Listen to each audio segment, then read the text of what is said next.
आहे, पण तुमच्याकडे जर आध्यात्मिक ज्ञान जर नसेल तर तुमच्या ज्ञानाला समाजामध्ये शून्य किंमत आहे. मोरा अंगी असोसे पिसे असती डोलसे, परी एकली दृष्टी नसे तैसे ते गा. तुमच्याकडे जगातलं सगळं ज्ञान आहे, पण तुमच्याकडे जर आध्यात्मिक ज्ञान जर नसेल तर माझे ज्ञानेश्वर महाराज सांगतात तुमच्या ज्ञानाला समाजात शून्य किंमत आहे. याचा अर्थ असा आहे की तुमच्याकडे आध्यात्मिक ज्ञान महत्वाचं आहे. म्हणून या समाजामध्ये असे काही वर्ग आहे की त्यांच्याकडे आध्यात्मिक ज्ञान आहे, पण काही लोक असे आहेत की त्यांच्याकडे शब्द ज्ञान आहे. म्हणून ज्यांच्याकडे शब्द ज्ञान आहे त्या लोकांची पूजा समाज कधी करत नाही, पण ज्यांच्याकडे आध्यात्मिक ज्ञान आहे ना, आजही त्यांचा फोटो समोर लावून त्यांची पूजा केल्याशिवाय राहत नाही. हा सगळा प्रकार मला असं वाटते आध्यात्मिक ज्ञानाचा प्रकार आहे. माझे गोस्वामी तुलसीदास महाराज या ठिकाणी वंदना करतायत, वाणीला वंदना करतायत, विनायकाला वंदना करतायत. आणि वंदना करत असताना माझे गोस्वामी तुलसीदास महाराज बघा, सगळ्यांना वंदना करत असताना माझे गोस्वामी तुलसीदास महाराज या ठिकाणी जगत जननीला वंदना करतायत. आणि जगत जननीला वंदना करत असताना भगवान शिवजीला देखील वंदना करतायत. भगवान शिवजीला वंदना करत असताना सज्जनांनो गणेशाला देखील वंदना करतायत. आणि गणेशाला वंदना करत असताना भवानी शंकरो वंदे श्रद्धा विश्वास रूपिनो यभ्या विना न पश्यन्ति सिद्धास्त्वाम स्तमेश्वरम. अर्थात भगवान शिवजीला देखील या ठिकाणी माझे गोस्वामी तुलसीदास महाराज वंदना करतायत. वंदे बोधमयम नित्यम गुरु शंकर रूपिणं यमाश्रितो हि वक्रोपी चंद्र सर्वत्र वंदते. भगवान शिवजीला वंदना करतायत. आणि वंदना करत असताना बघा, भगवान शिवजीला वंदना करत असताना मला असं वाटतंय भगवान शिवजीच्या डोक्यावरती जो चंद्र आहे त्या चंद्राला सुद्धा या ठिकाणी वंदना केल्या जाते. महिला मंडळ, मी प्रश्न तुम्हाला असा विचारतोय, माझ्या भगवान शिवजीने जो त्यांच्या डोक्यावरती जो चंद्र धारण केलाय, चंद्र आहे ना त्यांच्या डोक्यावरती, मग माझ्या भगवान शिवजीने जो चंद्र त्यांच्या डोक्यावरती धारण केलाय तो चंद्र अमावस्येचा आहे का पौर्णिमेचा आहे? बोला जरा पाठीमागची मंडळी, मी काय बोललो लक्षात आलं ना तुमच्या?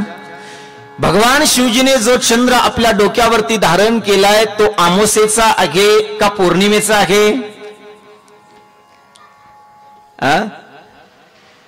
कथा ऐकली नाही का या अगोदर? अमावस्येला चंद्र येतो का इकडे समर्थनगरला? मग अमावस्येचा कोण म्हटलं? मला असं वाटतंय भगवान शिवजीने जो चंद्र आपल्या डोक्यावरती धारण केलाय तो अमावस्येला चंद्र नाही, पौर्णिमेच्या पूर्ण चंद्राची पूजा नाही. भगवान शिवजीने जो चंद्र आपल्या डोक्यावरती धारण केलाय तो चतुर्थीचा चंद्र आहे. म्हणून आजही तुम्ही, मला असं वाटतंय, चतुर्थीचा उपवास केल्याशिवाय राहत नाही. याचा अर्थ असा आहे माझे भगवान शिवजी त्या वक्र जीवनाला आधार आपल्या डोक्याचा देतायत, म्हणून आज त्या चंद्राची पूजा हा देश करतोय. याचा अर्थ असा आहे एखाद्या वक्र जीवनाचा आधार किंवा एखाद्या वक्र जीवनाला एखाद्या साधूने जर आधार दिला ना तर त्या वक्र जीवनाची पूजा झाल्याशिवाय राहत नाही. सज्जनांनो, आपलं जीवन वक्र असू द्या पण एखाद्या साधूचा आधार घेण्याचा प्रयत्न करा. तुम्ही जर त्या साधूचा आधार घेतला तर मला असं वाटतं तुमची सुद्धा पूजा झाल्याशिवाय राहणार नाही. अर्थातच या ठिकाणी वंदना करत असताना सीताराम गुणग्राम पुण्यारण्य विहारिनो वंदे विशुद्ध विज्ञानो कवीश्वरो कपीश्वरो, या ठिकाणी कवीश्वराला देखील वंदना केल्या जाते. आणि माझे गोस्वामी तुलसीदास महाराज माझ्या बजरंग बलीला नाम कपीश्वराला देखील या ठिकाणी वंदना करतायत. हनुमंतरायाला देखील वंदना करतायत. आये हनुमंत विराजिले, आये हनुमंत विराजिले,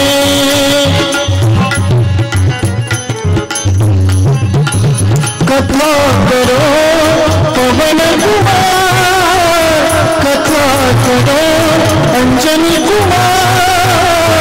आये हनुमंत विराजिले, आये हनुमंत विराजिले, आये हनुमंत विराजिले.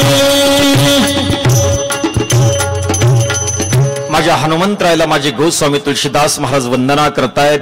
वंदना करत असताना माझे गोस्वामी तुलसीदास महाराज सज्जनांनो शेवटचा जो श्लोक आहे त्या शेवटच्या श्लोकामध्ये आपला हेतू स्पष्ट करतायत. आपण सगळे मिळून गोस्वामी तुलसीदास महाराजांना प्रश्न करू की महाराज तुम्ही हा रामचरितमानस ग्रंथ लिहितायत, तो रामचरितमानस ग्रंथ लिहितायत कशा करता? तुम्ही रामचरितमानस ग्रंथ लिहितायत कशा करता असा प्रश्न जर आपण गोस्वामी तुलसीदास महाराजांना जर विचारला तर माझे गोस्वामी तुलसीदास महाराज त्या प्रश्नाचं उत्तर देत आहेत, लोकांचं समाधान होईल न होईल ते मला माहित नाही, पण संत सुखाय तुलसी रघुनाथ गाथा भाषानी मती मंजूल मात नव्हती. लोकांचं समाधान होईल न होईल ते मला माहित नाही, पण माझ्या आत्मसमाधानासाठी मी हा ग्रंथ लिहितोय. हे माझ्या गोस्वामी तुलसीदास महाराजांची खऱ्या अर्थाने प्रार्थना आहे. ही खऱ्या माझे गोस्वामी तुलसीदास महाराज स्वतःची आकांक्षा व्यक्त करतायत. मी असा प्रश्न करतोय, आपण या ठिकाणी मंदिरामध्ये येऊन रोज हरिपाठ करतायत, पण रोज हरिपाठ करत असताना तो तुम्ही केलेला हरिपाठ जर तुम्हाला समाधान देत नसेल तर तो हरिपाठ लोकांना काय समाधान देणार आहात? मला असं वाटतं तुम्ही मंदिरामध्ये येऊन जो हरिपाठ करायचा तो लोकांच्या समाधानासाठी करायचा नाही, तर स्वंत सुखाय तुलसी, मला असं वाटतं जो हरिपाठ मंदिरामध्ये येऊन करायचा ना तो स्वतःच्या समाधानासाठी पहिल्यांदा करा. ज्या वेळेला तुम्ही स्वतःच्या समाधानाकरता हरिपाठ कराल, ज्या वेळेला तुम्ही स्वतःच्या समाधानाकरता ही रामकथा ऐकाल, मला असं वाटतं एक दिवशी ती रामकथा दुसऱ्यांना सुद्धा समाधान दिल्याशिवाय राहणार नाही. माझे गोस्वामी तुलसीदास महाराज ज्या वेळेला आपण हेतू विचारू की महाराज तुम्ही ही रामकथा लिहितायत या पाठीमागचा हेतू काय, माझे गोस्वामी तुलसीदास महाराज बोलतायत संत सुखाय तुलसी. एक गोष्ट लक्षात ठेवा सज्जनांनो, एखाद्या वेळेला तुमचा हेतू वाईट असू द्या, पण एखाद्या वेळेला तुमची क्रिया वाईट असू द्या, पण त्या क्रियेच्या पाठीमागचा हेतू चांगला असणं महत्वाचं आहे.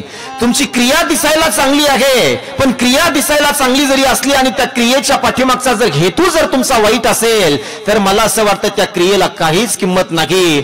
हा सगळा फरक लक्षात येण्याकरता एक उदाहरण मला जाता जाता सांगावं लागेल, म्हणजे तुमचा फरक लक्षात येईल. बघा, क्रिया महत्वाची नाही बरं का, तर त्या क्रियेच्या पाठीमागचा हेतू महत्वाचा आहे.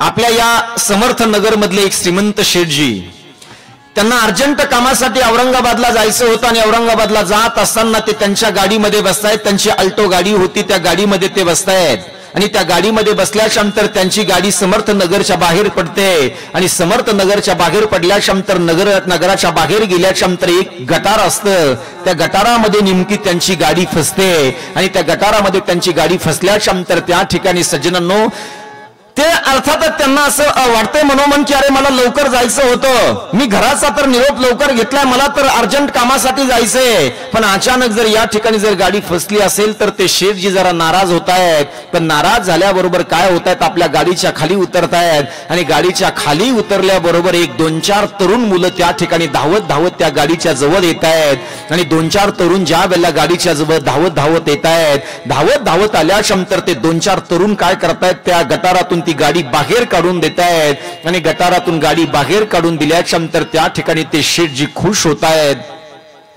शेठजी खुश झाल्याच्या नंतर त्यांनी आपल्या खिशामध्ये हात घातलाय, खिशामध्ये हात घालून 4 100-100च्या नोटा काढल्यात आणि 4 100-100च्या नोटा काढून ते एक 100-100 रुपयाची नोट त्या मुलाच्या हातामध्ये दिली आणि हातामध्ये दिल्याच्या नंतर ते शेठजी म्हणतायत, अरे पोरो तुम्ही किती चांगलं काम केलंय रे पोरो तुम्ही माझं, अरे मला अर्जंट कामासाठी जायचं होतं दादांनो, तुम्ही या ठिकाणी आलात, माझी गाडी तुम्ही या ठिकाणी काढून दिली, अर्थातच हे 100-100 रुपये घ्या, मी खुश आहे तुमच्यावरती. त्यावेळेला ते शेठजी त्या गाडीमध्ये बसून आता औरंगाबादच्या दिशेने जाणार, पण जात असताना नेमकं त्या मुलांना 4ही मुलांना जवळ बोलवतायत. जवळ बोलवल्याच्या नंतर ते शेठजी त्या 4 मुलांना प्रश्न विचारतात, अरे तरुण दिसतात रे मुलांना, तुम्ही तर तरुण दिसतायत, तुम्ही काय काम करतात रे पोरो, तुम्ही काय काम करतात असं म्हटल्याच्या नंतर ते तरुण मुलं उत्तर देत आहेत की शेठजी आम्ही हेच काम करतो, आम्ही काय करतो, आम्ही हेच काम करतो, या ठिकाणी लोकांच्या गाड्या फसल्याच्या नंतर आम्ही त्या काढून देतो, त्याच्यावरती पैसे कमावतो. त्यावेळेला ते शेठजी प्रश्न करतात, अरे पोरो तुम्ही तर या ठिकाणी या गाड्या काढून त्याच्यावरती पैसे कमावता, हे जरी खरं असलं तर हे तुम्ही पावसाळ्यापुरतं काम करत असाल, मग उन्हाळ्यामध्ये तुम्ही काय करता? त्यावेळेला ते मुलं उत्तर देत आहेत, शेठजी आम्ही या खड्ड्यामध्ये इथे उन्हाळ्यामध्ये पाणी सोडतो, इथं अगोदर गटार तयार करतो, अगोदर लोकांच्या गाड्या फसवतो आणि नंतर त्या काढून देतो आणि काढून दिल्याच्या नंतर त्याच्यावरती पैसे कमावतो. गाडी काढून देणं ही क्रिया जरी तुम्हाला चांगली दिसत असली तर त्या गाड्या अगोदर फसवायच्या, नंतर त्या काढायच्या आणि त्याच्यावरती पैसे कमवायचे हेतू वाईट आहे. माझ्या गोस्वामी तुलसीदास महाराजांना आपण असं विचारू की महाराज, हा रामचरितमानस लिहिण्याच्या पाठीमागचा तुमचा हेतू काय? त्यावेळेला माझे गोस्वामी तुलसीदास महाराज त्याचं उत्तर देत आहे, संत सुखाय तुलसी रघुनाथ गाथा भाषानी मती मंजूल मात नव्हते. लोकांचं समाधान होईल न होईल, पण पहिल्यांदा मी माझ्या आत्मसमाधानासाठी हा ग्रंथ लिहितोय. माझे गोस्वामी तुलसीदास महाराज सज्जनांनो या ठिकाणी खऱ्या अर्थाने रामकथेला प्रारंभ करतायत. पण रामकथेला प्रारंभ करत असताना माझे गोस्वामी तुलसीदास महाराज या ठिकाणी सज्जनालाही वंदना करतायत आणि माझे गोस्वामी तुलसीदास महाराज या ठिकाणी दुर्जनालाही वंदना करतायत. मी तर असं म्हणेल, तुम्ही सज्जनाला वंदना करू नका, पण एखाद्या वेळेला दुर्जनाला वंदना केल्याशिवाय राहू नका. तुमचं महत्व समाजापर्यंत जाण्याकरता तुमच्या जीवनामध्ये दुर्जन माणसं महत्वाची आहेत, सज्जन माणसं महत्वाचे नाहीत. मला असं वाटतं, जोपर्यंत तुमचा विरोध दुर्जन माणसं करणार नाही तोपर्यंत तुमची किंमत समाजामध्ये प्रस्थापित कधी होणार नाही. ती किंमत प्रस्थापित होण्याकरता तुमच्या जीवनामध्ये दुर्जन माणसं महत्वाची आहेत. बरोबर बोलतोय ना मी? अरे तोच दगड मंदिरामध्ये आहे जो दगड पाथरवट्याच्या हाताखाली टिकतोय. मला असं वाटतं, ज्या वेळेला तो पाथरवट एखाद्या मूर्तीला घडवण्याचं काम करतोय ना, मूर्तीला घडवण्याचं काम करत असताना सुंदर प्रकारे ती मूर्ती घडवण्याचं काम तो करत असतो. अनेक दगड त्याच्या हाताखाली असतात, पण मला असं वाटतंय तो जो दगड पाथरवट्याच्या हाताखाली टिकतोय, अनेक दगड ज्या वेळेला ती मूर्ती तयार करत असतो ना तो पाथरवट, त्यावेळेला त्या अनेक दगड भंग पावतायत. भंग पावलेली दगड कधी मंदिरामध्ये येत नाही, पण जो दगड पाथरवट्याच्या हाताखाली टिकतोय, मला असं वाटतं तो दगड मंदिरामध्ये मूर्ती रूपाने आल्याशिवाय राहत नाही. याचा अर्थ असा आहे, तो दगड पहिल्यांदा मंदिरामध्ये येण्याकरता त्याच्या जीवनामध्ये पाथरवट महत्वाचा आहे. तो दगड जर पाथरवट्याच्या हाताखाली जर टिकला नाही तर तो मूर्ती रूपाने मंदिरामध्ये येणार नाही. आणि मूर्ती रूपाने जर तो दगड मंदिरामध्ये आला नाही तर मला असं वाटतंय समर्थ नगरवासी त्याचं दर्शन कधी घेणार नाही. त्या मूर्तीचं दर्शन घेण्याकरता अगोदर त्या दगडाने पाथरवट्याच्या हाताखाली टिकणं महत्वाचं आहे. तसं आपल्या जीवनामध्ये सज्जन माणसं महत्वाचे नाहीत, तर मला असं वाटतंय आपल्या जीवनामध्ये दुर्जन माणसं महत्वाची आहेत. एक लक्षात ठेवा दादा, कुणीही कुणाची टीका करायला आज समाजामध्ये रिकामा नाही. मला असं वाटतं, ज्या वेळेला तुमची प्रगती होत असते, तुमची प्रगती ज्या वेळेला समाजापर्यंत जात असते, त्यावेळेला तुमची प्रगती पाहून काही लोक तुमच्यावर जळणारे असतात. मी असं म्हणतोय, हाती चले बाजार तो कुत्ते भुकते.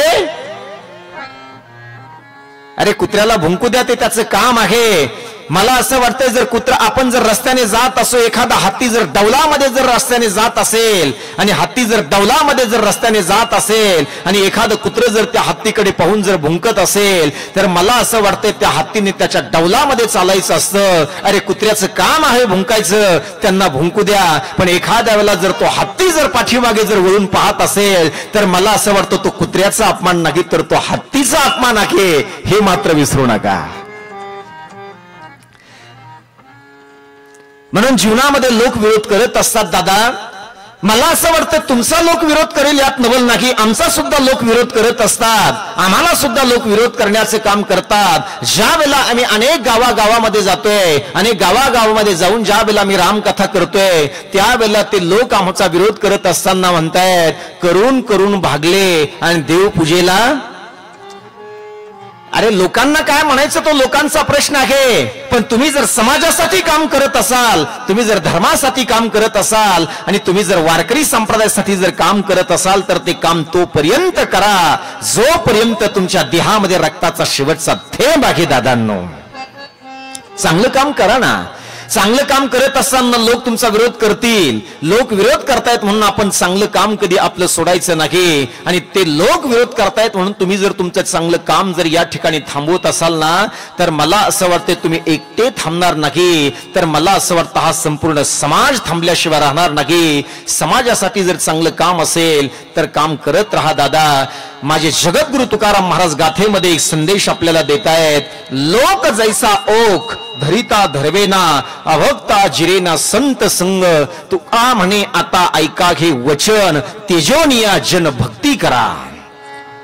भक्ती करत असताना तुम्ही त्या ठिकाणी जगाचा विचार करू नका किंवा जनाचा विचार करू नका। तुमची भक्ती तोपर्यंत तेवत ठेवा दादा जोपर्यंत तुमच्या भक्तीला यश येणार नाही। माझी शबरी माता अरण्यामध्ये जाते, अरण्यामध्ये जाऊन 87,000 वर्ष ती शबरी माता तपश्चर्या करते। पण 87,000 वर्ष तपश्चर्या करत असताना अनेक लोक त्या ठिकाणी शबरी मातेच्या साधनेमध्ये विघ्न आणण्याचं काम करतायत, पण माझी शबरी माता दुर्लक्ष करते। आणि तोपर्यंत माझी शबरी माता भक्ती करते जोपर्यंत माझे राम शबरीच्या आश्रमामध्ये येत नाहीत। सज्जनांनो,